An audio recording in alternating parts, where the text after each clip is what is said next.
Hi everyone, welcome to this amazing platform of our channel Punisher for Competitive Examinations and I am Piyush. तो आज की video में हम बात करने वाले हैं आपका जो एआई है एयरपोर्ट्स अथॉरिटी ऑफ इंडिया, ये सफ्दरगंज एयरपोर्ट न्यू दिल्ली की तरफ से आपके लिए नोटिफिकेशन नोटिफाई की गई है for the recruitment of executives through GATE 2019। ठीक है ना। तो गेट 2019 के थ्रू आपको एग्जीक्यूटिव्स का रिक्रूटमेंट यहाँ पर किया जा रहा है। तो हम यहाँ पर सारे के सारे इंपॉर्टेंट पॉइंट्स को डिस्कस कर लेते हैं और इसके अलावा अगर आपको और कोई डाउट आता है तो वो डाउट अपना आप कमेंट सेक्शन में आप पूछ लेना। ठीक है, मैं आपको यहाँ पर जो इंपॉर्टेंट की पॉइंट्स हैं वो बता देता हूँ कि आपको कैसे कैसे क्या क्या चीज़ें करने आपकी होने वाली हैं। यहाँ पर अगर मैं आपकी बात करता हूँ तो कौन कौन सी पोस्ट आई हुई हैं। जूनियर एग्जीक्यूटिव इंजीनियरिंग जो आपका सिविल है, junior executive engineering electrical, junior executive engineering आपका ये इलेक्ट्रॉनिक्स। ठीक है, तो इन तीनों में आपकी ये वैकेंसीज आई हुई हैं। अगर मैं एजुकेशनल क्वालिफिकेशन की बात करता हूँ तो bachelors degree in engineering technology in civil. ठीक है, आपका अगर सिविल वाला है तो सिविल में होनी चाहिए विद मिनिमम 60% मार्क, यानी कि आपके 60% मिनिमम होने चाहिए मार्क। आप किसी भी यूनिवर्सिटी से या फिर किसी भी डीम्ड कॉलेज से यहाँ पर आप अपनी जो डिग्री है वो कर सकते हो, बट अगर आप आईआईटी से करोगे तो आपका मोस्ट एडवांटेज रहेगा, यानी कि आपका मोस्ट प्रेफर्ड रहेगा यहाँ पे। ठीक है, सेम आपका यहाँ पर कंडीशन होगी इलेक्ट्रिकल के लिए, आपकी बैचलर्स डिग्री होनी चाहिए किसमें, इलेक्ट्रिकल में। इसके अलावा अगर मैं इलेक्ट्रॉनिक्स की बात करूँ तो इलेक्ट्रॉनिक्स में भी आपकी बैचलर्स डिग्री होनी चाहिए। ठीक है, इसमें भी आपके मिनिमम 60% मार्क्स मांगे गए हैं। और अगर आप आईआईटी से करोगे तो इसमें भी आपको प्रेफरेंस मिलेगी, लेकिन आपको अगर आप किसी भी यूनिवर्सिटीज़ करके जाते हो, कोई डीम्ड यूनिवर्सिटी है जैसे आपकी डीओ वगैरह हो गई, तो यहाँ से भी आप करके जाओगे तो कोई दिक्कत है नहीं। ठीक है, चलो भाई, अब यहाँ पर आपका गेट का यहाँ पर, क्योंकि ये जो वैकेंसी है ये आपकी गेट के ऊपर बेस्ड है, तो यहाँ पर आपका कौन कौन सा गेट की कोड्स हैं। तो सी वाला कोड रहेगा पहले वाले, यानी सिविल के लिए, और आपका इलेक्ट्रिकल के लिए ई का कोड रहेगा, और इलेक्ट्रॉनिक्स के लिए आपका ईसी का कोड रहेगा। ठीक है, और यूआर के लिए यहाँ पर 8 वैकेंसी हैं सिविल में, 10 वैकेंसी है इलेक्ट्रिकल में, और आपकी 60 वैकेंसीज़ हैं इलेक्ट्रॉनिक्स में। ठीक है, तो इलेक्ट्रॉनिक्स में सबसे ज़्यादा वैकेंसीज़ हैं। अगर मैं यूआर की बात करता हूँ, सेम कंडीशन आपकी ईडब्ल्यूएस में है, 1, 1 एंड 15 आपका ये ब्रेकअप है।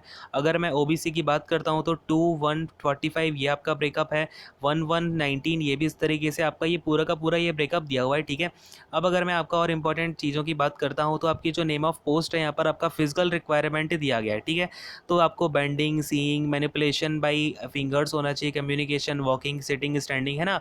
तो ये आपका बेसिक सी जो फिजिकल रिक्वायरमेंट होती हैं वो मांगी गई हैं, क्योंकि आपको अगेन एआई में अगर आपको काम करना है तो वहाँ पर आपकी थोड़ी सी फिजिकल रिक्वायरमेंट तो होती ही है।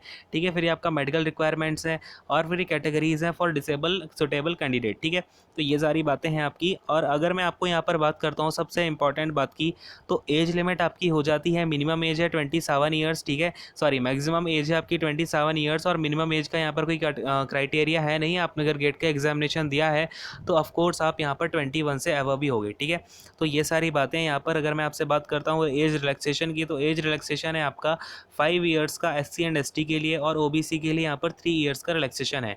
और यही आपका पीडब्ल्यूडी के लिए 10 ईयर्स का है। यूआर जो यूआर वाले पीडब्ल्यूडी हैं, ठीक है, और ओबीसी जो पीडब्ल्यूडी हैं उनके लिए 13 ईयर्स का रिलैक्सेशन है, और जो आपके एससी एसटी वाले पीडब्ल्यूडी हैं उनके लिए 15 ईयर्स का यहाँ पर रिलैक्सेशन है। और आपका यहाँ पर और अलग अलग आपकी जो भी रिक्वायरमेंट्स होती हैं उस हिसाब से आपको यहाँ पर रिलैक्सेशन दिया गया है। और मैं आपको इंपॉर्टेंट पॉइंट बता देता हूँ फटाफट से, आपका जो सिलेक्शन प्रोसीजर होगा वो screening and eligibility will be based on the details provided by the candidate. ठीक है ना, आपको सबसे पहले क्या होगा, आपने जो भी अपना फॉर्म फिलअप किया है उससे आपकी स्क्रीनिंग और एलिजिबिलिटी वगैरह देखी जाएगी। फिर जो शॉर्टलिस्ट होंगे अपने गेट के 2019 के मार्क्स के हिसाब से, उनको सीधा बुलाया जाएगा फॉर डॉक्यूमेंट वेरिफिकेशन, जो कि आपका कॉर्पोरेट हेडक्वार्टर्स न्यू दिल्ली में होंगे। ठीक है, तो काफ़ी बढ़िया जॉब है इसकी। मैं एमोलमेंट्स के बारे में भी आपसे बात करूँगा। आपके जो पर्टिकुलर स्टेप्स रहेंगे यहाँ पर, अगर आप कोई पर्टिकुलर पहले से किसी गवर्नमेंट जॉब में हो, या फिर पब्लिक सेक्टर में हो, या फिर सेमी गवर्नमेंट सेक्टर में हो, तो वहाँ पर आपको क्या करना पड़ेगा, अपना एनओसी आपको वहाँ पर दिखाना पड़ेगा। इसके अलावा आपका जो कॉल लेटर होगा डॉक्यूमेंट वेरिफिकेशन का, वो आपके रजिस्टर्ड ईमेल आईडी पर भेज दिया जाएगा। ठीक है, और आपको अपनी कॉल लेटर की एक कॉपी लेके वहाँ पर प्रेजेंट होना पड़ेगा। तो ये सारे बेसिक से पॉइंट है। इसके अलावा की इंपॉर्टेंट बात है वो ये है कि आपका जो रेम्यूनरेशन होगा वो आपका स्केल ऑफ पे है 40,000 माइनस 3% माइनस इससे लेकर के आपका ये 1,40,000 तक जाता है। ठीक है, E1 कैटेगरी है। और अगर मैं आपसे यहाँ पर बात करता हूँ इसके एडिशन में आपको क्या क्या मिलेगा, तो बेसिक पे के एडिशन में आपको डियरनेस अलाउंस इंक्रीमेंट मिलेगा 3% का बेसिक पे पर एनम पर। ठीक है, यानी कि आपका हर साल क्या होगा, 3% का बेसिक पे पर आपका इंक्रीमेंट होता रहेगा। इसके अलावा 35% का आपका बेसिक पे का क्या होगा, ये आपको यहाँ पर मिलने वाला है, पर्क वगैरह मिलेंगे, जैसे कि आपको आपको हो गए, अदर बेनिफिट्स हो गए जिसमें आपका CPF है, ग्रेचुइटी है, सोशल सिक्योरिटी स्कीम्स है, मेडिकल बेनिफिट्स हैं, ठीक है। ये सारे के सारे आपके 30% तक कवर किए जाएंगे। इसके अलावा जो भी आपके AI रूल के अकॉर्डिंग है वो सारा आपको प्रोवाइड किया जाएगा। The cost to company per annum would be ₹11 lakh, यानी कि आपका जो कॉस्ट टू कंपनी होगा वो लमसम आपका 11 के आसपास होगा। क्लियर है? तो ये सारी जो है आपके लिए इंपॉर्टेंट बात होगी। इसके अलावा अगर मैं आपसे बात करूं एप्लीकेशन डेट की, तो यहाँ पर हम फटाफट से देख लेते हैं। आपकी एप्लीकेशन की फ़ीस है ₹300, ठीक है, ये देख लो। इसके अलावा ये जो आपका लास्ट में हम देख लेते हैं, आपकी ऑनलाइन डेट है जो ओपनिंग डेट है रिसीट की, वो रहेगी आपकी 3/8/2020 से लेकर के 2/9/2020 तक। तो आप अपना जो भी फॉर्म है अगर आपको फिलअप करना है तो फटाफट से अभी के अभी फॉर्म को फिलअप कर दें। अगर कोई अब आपको इसमें डाउट होता है तो अपना डाउट कमेंट सेक्शन में आप पूछ सकते हो, वहाँ पर मैं आपको रिप्लाई दे दूंगा, ठीक है। तो जो इंपॉर्टेंट पॉइंट्स थे वो मैंने आपको बता दिए हैं। सेशन को यहीं पर एंड करूंगा। Thank you so much, God bless you all, take care, bye bye. और आपके अगर कोई फ्रेंड्स वगैरह जिन्होंने गेट का एग्जामिनेशन निकाला हुआ है उनको आप शेयर जरूर करें, ठीक है। चलो बाय बाय।